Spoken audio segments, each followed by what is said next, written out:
At the rehearsal dinner, my fiancée and her parents openly mocked my late mother, so I ended the wedding on the spot, right in front of everyone. I'm 33, and until recently, I was engaged to Lydia, a woman I honestly thought I'd spend the rest of my life with. I met her about 6 years ago through mutual friends at a cookout. She had this great smile, was quick with a joke, and we just clicked. I didn't think twice when I decided to propose a year ago. It felt like the right time, the right person. At the time, I wasn't just marrying Lydia, I was also, in a way, marrying her family. Her parents, Jack and Donna, are the kind of people who love to be the center of attention. They're loud, opinionated, and always seem to have a comment about everything. At first, I thought it was just their personality, but over time, I started seeing how their entitlement bled into everything they did. Before we dive into what went down, let me talk about my mom. Her name was Patricia, and she was hands down the best person I've ever known. She passed away 2 years ago after battling cancer for 3 brutal years. Watching her fight that disease and still find ways to put other people first was humbling.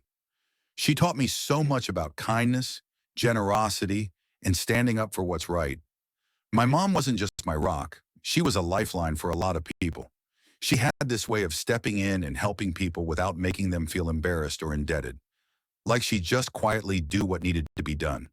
That included Lydia's family. Jack and Donna owe so much to her, but you wouldn't know it by how they talk about her now.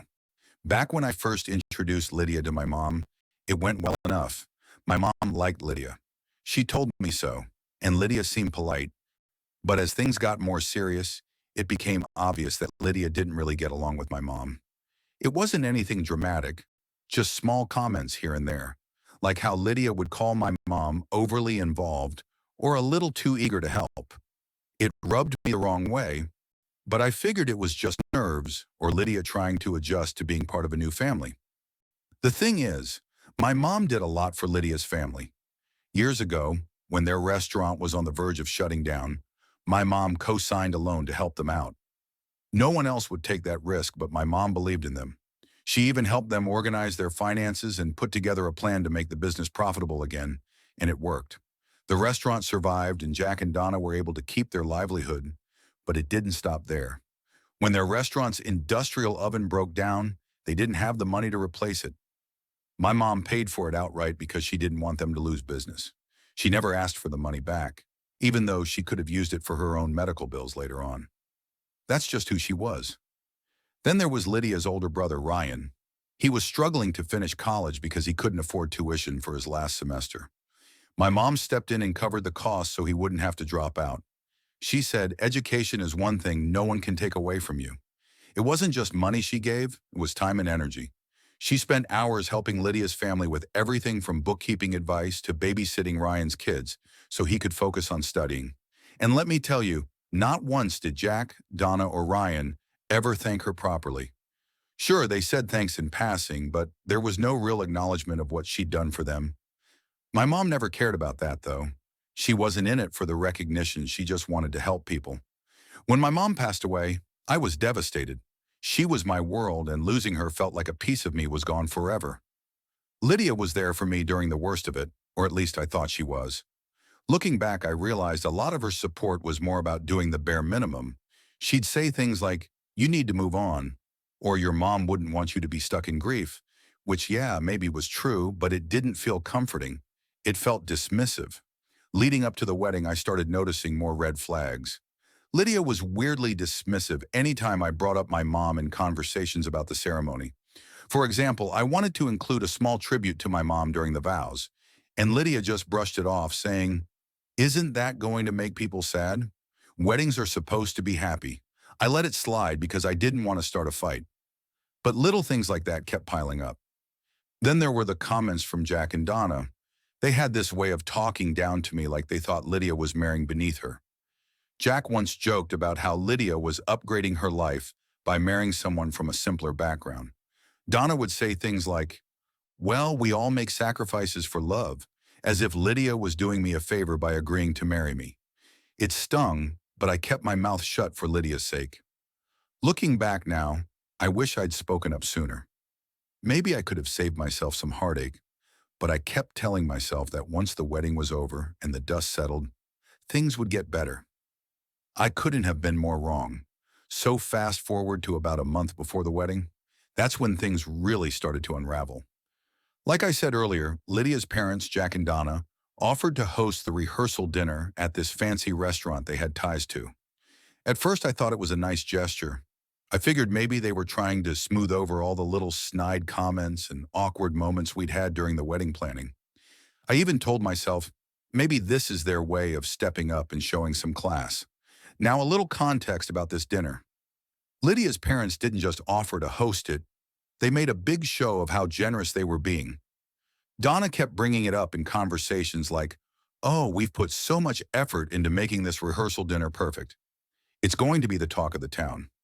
Jack, of course, chimed in every chance he got, reminding me and everyone else that the restaurant was one of the best in the area and how we were lucky they were able to secure it. The whole thing started to feel less like a gift and more like an ego boost for them. But whatever, I was focused on making the wedding happen, so I let them take the reins on the rehearsal dinner. Big mistake. As we got closer to the date, Jack and Donna's true colors started to shine through even more.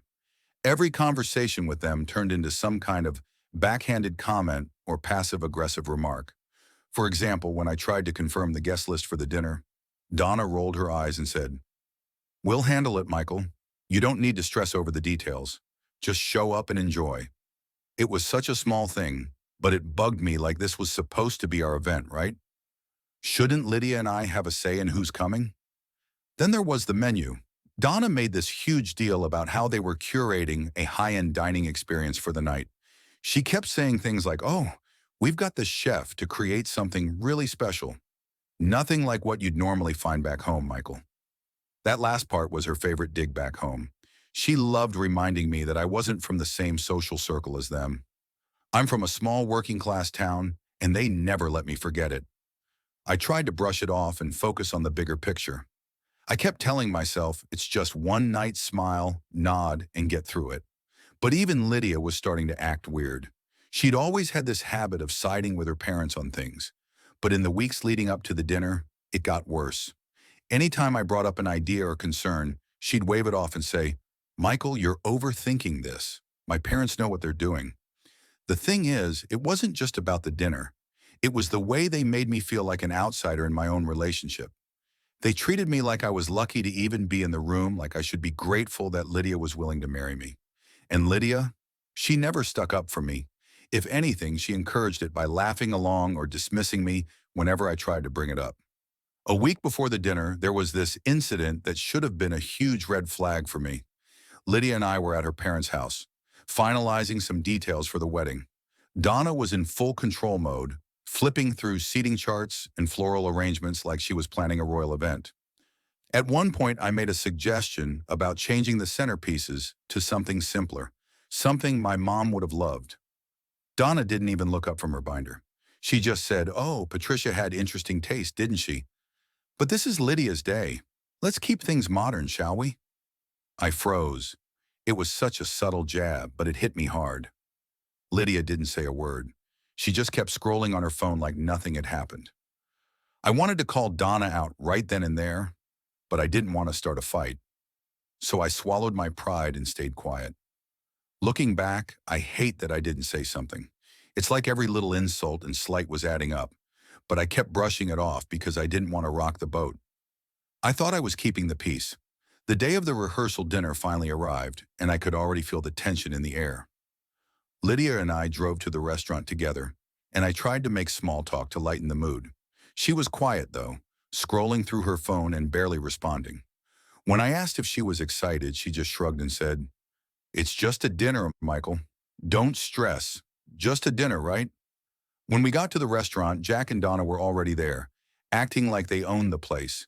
Jack was standing by the entrance, shaking hands with guests as they arrived, while Donna was busy giving instructions to the staff. The whole thing felt more like a corporate event than a family gathering. The restaurant itself was over-the-top, fancy white tablecloth, chandeliers, the whole 9 yards. It was the kind of place that screams, "Look how important we are."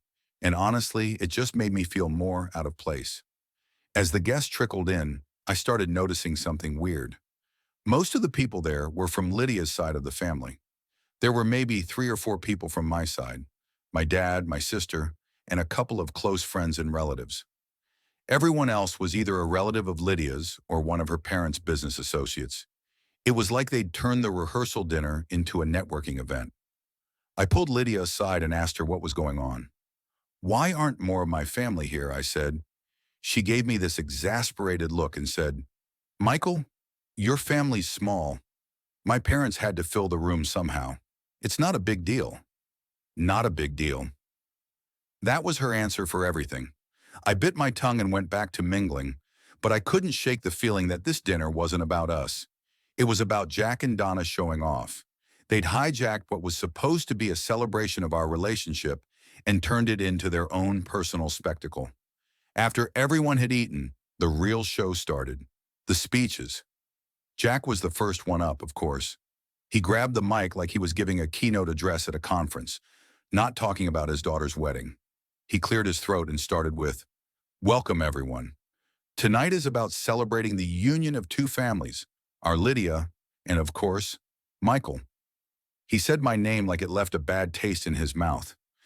I was sitting there trying to stay calm, but every word out of his mouth was a thinly veiled insult. He started talking about how proud he was of Lydia and how she's always been the star of the family.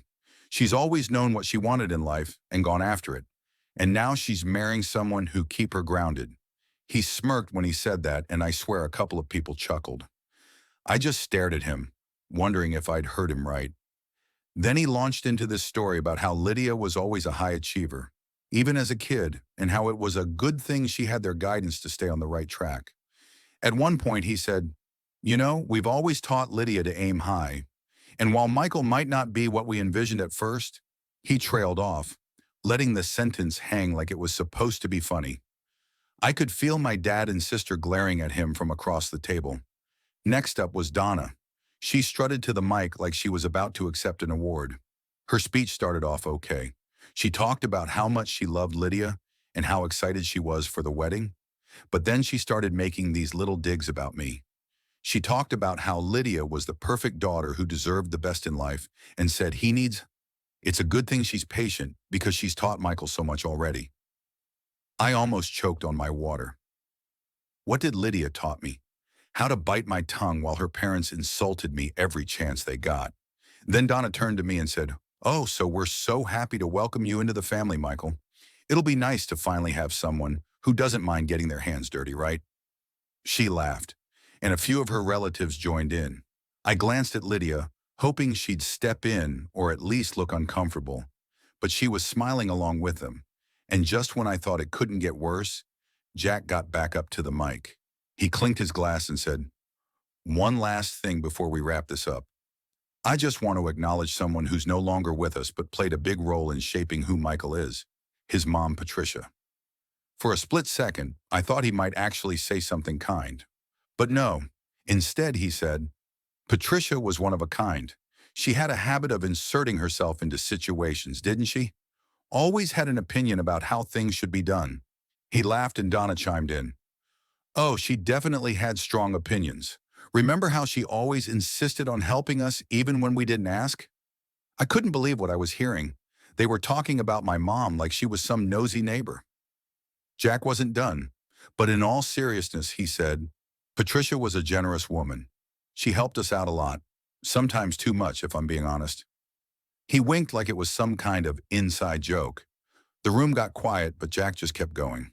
"We'll be sure to keep her spirit alive at the wedding. Let's hope Michael doesn't inherit her enthusiasm for taking charge, though. We wouldn't want him meddling too much, right?" That was it. I felt my face get hot and my fist clenched under the table. I glanced at Lydia, waiting for her to say something, anything to shut them down. But she just laughed and said, "Oh, Dad, stop." Like it was all harmless fun. Harmless fun. They were mocking my mom's memory in front of a room full of people, and Lydia thought it was funny. I couldn't believe it. The worst part was that Jack and Donna acted like they were being charming. They had this smug look on their faces, like they thought everyone was laughing with them. But when I looked around the room, I could see that wasn't the case. When Jack finally sat down, The tension in the room was so thick you could cut it with a knife. The clinking of forks and glasses started again, as people awkwardly tried to move on from the train wreck of a speech.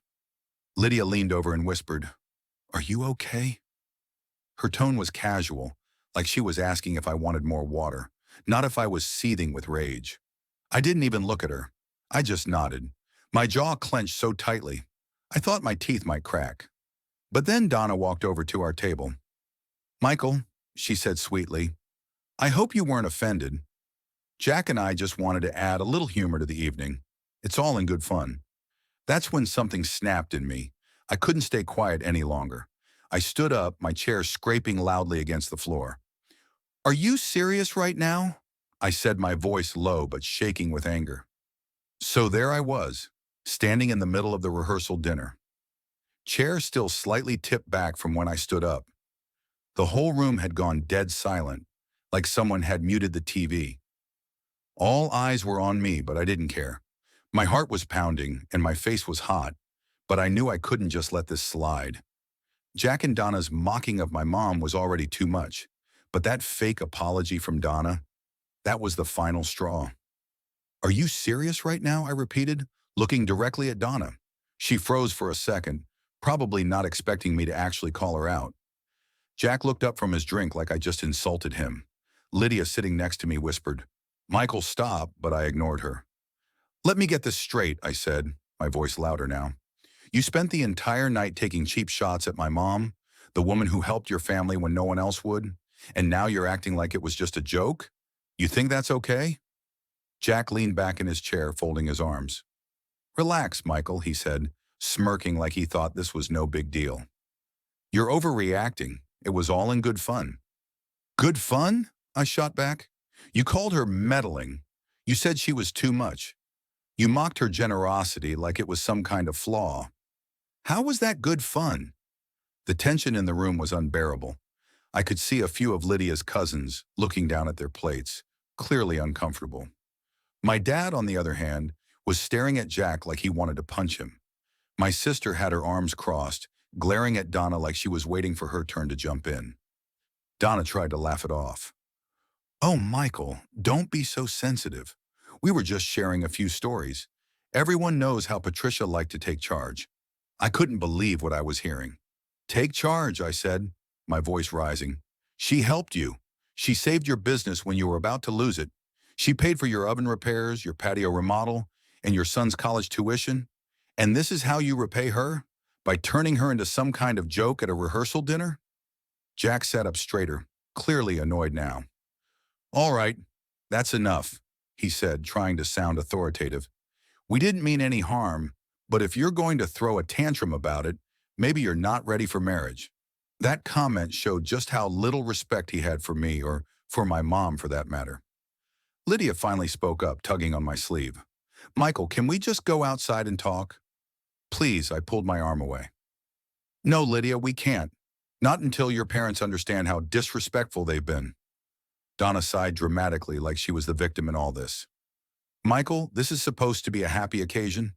You're ruining the evening for everyone." "I'm ruining the evening," I said, my voice shaking with anger. "No, Donna, you ruined it the second you decided to trash my mom in front of everyone. And Lydia, you just sat there and let it happen." Lydia's face turned red. "I didn't know they were going to say all that," she said defensively. "But you laughed," I shot back. "You laughed at every single insult. You didn't even try to stop them." At this point, the whispers in the room started picking up. People were leaning over to each other, murmuring about the scene, unfolding in front of them. I could feel the weight of their stares, but I didn't care. This wasn't about them. This was about standing up for my mom. Jack stood up, clearly fed up.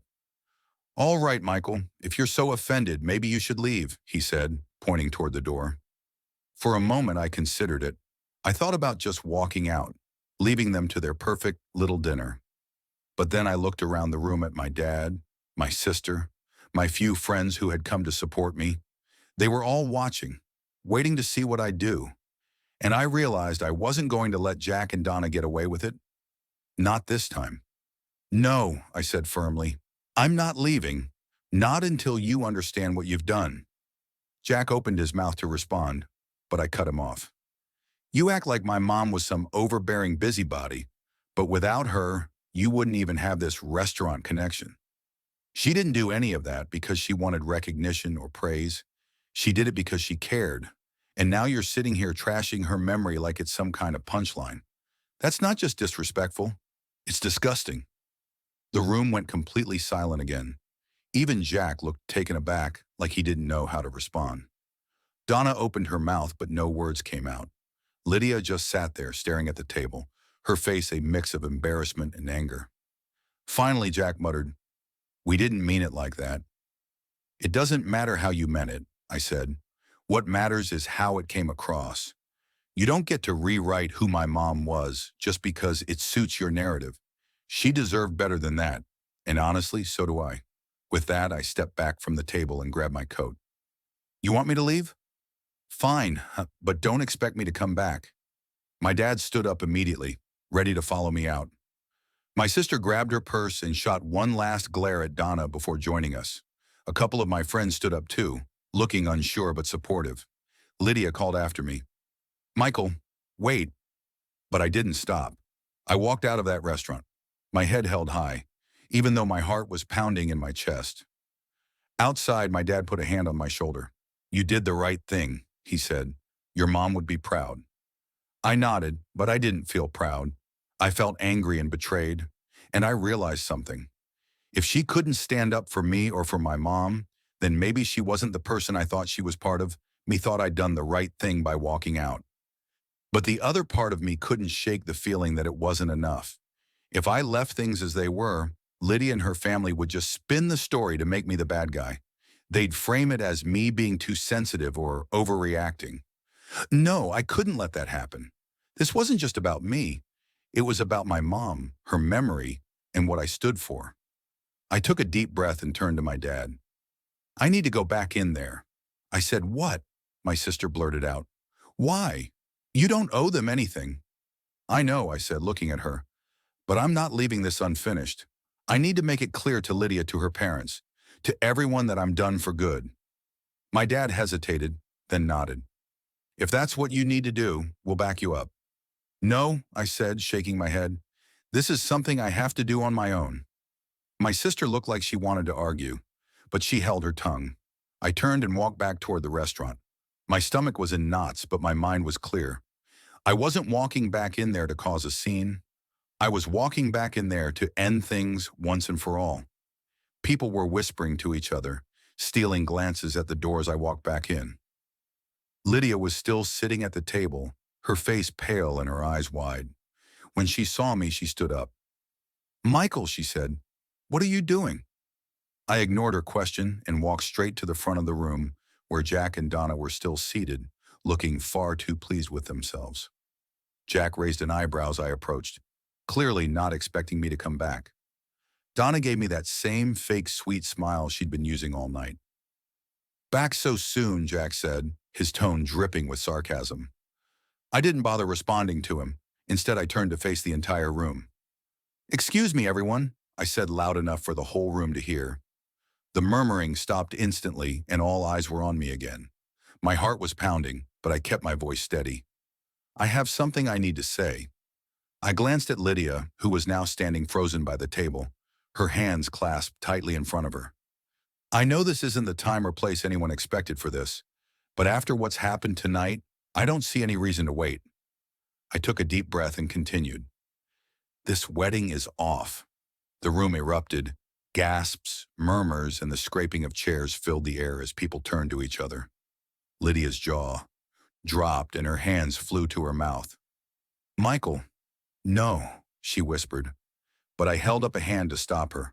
The room was dead silent now. Even the waitstaff had stopped moving, standing frozen in the corners of the room. I turned back to the rest of the guests. "This isn't just about tonight," I said. "This is about the kind of family I'd be marrying into. A family that doesn't respect me, doesn't respect my mom, and doesn't respect the values I was raised with. I can't, and I won't, spend the rest of my life being treated like this." Jack finally found his voice. "You're making a big mistake, kid," he said, his tone dripping with condescension. "You're throwing away a good thing over nothing. I laughed bitterly. Nothing? You think disrespecting my mom is nothing? You think treating me like I'm less than is nothing? No, Jack. The mistake would be going through with this wedding and tying myself to a family that doesn't deserve me. Donna looked like she was about to cry. Or maybe she was just embarrassed that their little show had backfired. Michael, she said, her voice shaky, let's not make decisions in the heat of the moment. We can talk about this tomorrow when everyone's had a chance to cool down.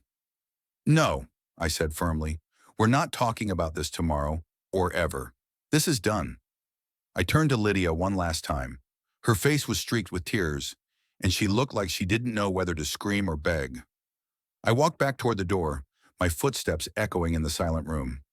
As I reached for the handle, I heard Lydia call after me one last time. Michael, please don't do this. I paused for a moment. My hand on the door then turned back and said, I already did. Walking out of that restaurant felt like ripping off a Band-Aid. There was a sting, sure, but the overwhelming feeling was relief. It was over. The wedding, the constant disrespect, the feeling of being second best in a family I was supposed to join. All of it was behind me. The next morning, the real fallout began. I woke up to about 100 unread messages on my phone. Most of them were from Lydia. A few were from Jack and Donna, and there were even a couple from random relatives of hers who I barely knew. The tone of the messages ranged from pleading to outright nasty. Lydia's texts were full of apologies. I'm sorry, Michael. I didn't mean to hurt you. Please just talk to me. Jack's were more aggressive. You embarrassed us in front of everyone. You'll regret this. And Donna? She tried to play the victim. I can't believe you do this to Lydia. She didn't deserve this. I ignored all of them. By mid-afternoon, Lydia showed up at my apartment. I knew it was coming. I'd been bracing for it all day, but that didn't make it any easier. When I opened the door, she looked like she hadn't slept. Her eyes were red, and her face was blotchy from crying. She was still wearing the dress from the night before, like she'd gone straight home and cried herself to sleep. Michael, she said softly, her voice shaking. Can we please talk? I crossed my arms and leaned against the doorframe. What's there to talk about, Lydia? I made myself pretty clear last night. She flinched like I'd slapped her, but she didn't back down. I know you're angry and you have every right to be, she said, but we can fix this. We can work through it. I shook my head. You don't get it, do you? This isn't something we can just work through. She wiped her eyes with the back of her hand, her voice cracking as she said, I was scared, okay? I didn't know what to do. Scared of what? I asked, my frustration boiling over. Scared of upsetting your parents? Scared of making a scene? She didn't have an answer. She just stood there crying while I stared at her, waiting for something, anything, that would make me believe she actually understood what she'd done. But nothing came. Her eyes widened and she took a step closer. Please, Michael, she whispered, don't do this. We can make it work. I'll talk to my parents. I'll make them apologize. Just don't end it like this. I shook my head again. It's not just about your parents, Lydia. It's about you. Last night showed me exactly who you are, and I can't unsee it. I deserve better than this. She stared at me for a moment, her face crumpling as the reality sank in. One Saturday afternoon, I was cleaning out my mom's old keepsake box. It was something I'd held on to ever since she passed. Inside were things like her favorite necklace, a pair of earrings she used to wear to church, and a small, delicate locket with a picture of my grandmother inside. That locket had been in my family for generations, passed down from mother to daughter, and my mom had given it to me before she passed. She said one day, "You'll know the right person to give this to." I'd kept it tucked safely in the box ever since. It wasn't just a piece of jewelry. It was a piece of her, of our family history. But when I opened the box that day, the locket was gone. At first, I thought I was imagining things.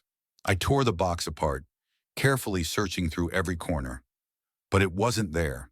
I checked the drawers where I kept the box, the shelves, even the floor around it. Nothing. My heart sank as the realization hit me. Someone had taken it. The only person who'd been in my apartment recently, besides my family and close friends, was Lydia. My stomach churned as I pieced it together. She'd come over a few days after the breakup to drop off the engagement ring. She'd asked to use the bathroom before she left, and I'd thought nothing of it at the time. But now it all made sense. I grabbed my phone and texted her, "Did you take the locket from my mom's keepsake box?"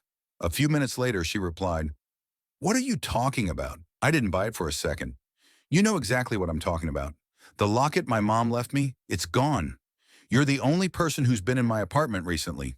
Did you take it?" She didn't respond right away, but when she did, her message made my blood boil. "I borrowed it because I wanted to keep a piece of her with me. I thought it would help me feel closer to you."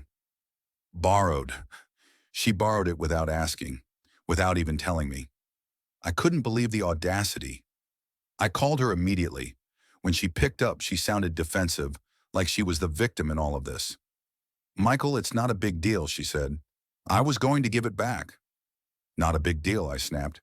"That locket has been in my family for generations. It's not some trinket you can just take because you feel like it.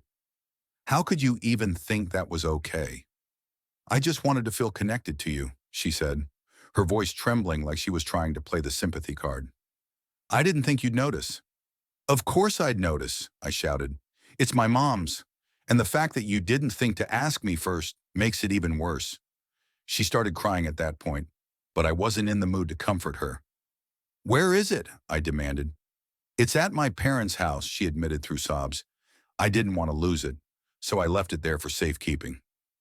That was the last straw. You took something that didn't belong to you, something that means more to me than you'll ever understand, and you just left it at your parents' house? Are you kidding me?" "I'm sorry," she whispered. "Sorry doesn't cut it," I said, my voice cold. "I'm coming to get it now." An hour later, I was pulling up to Jack and Donna's house. My anger had only grown during the drive, and by the time I knocked on the door, I was ready to explode. Donna opened it, her fake sweet smile fading when she saw the look on my face. "Michael," she said cautiously, "what are you doing here?"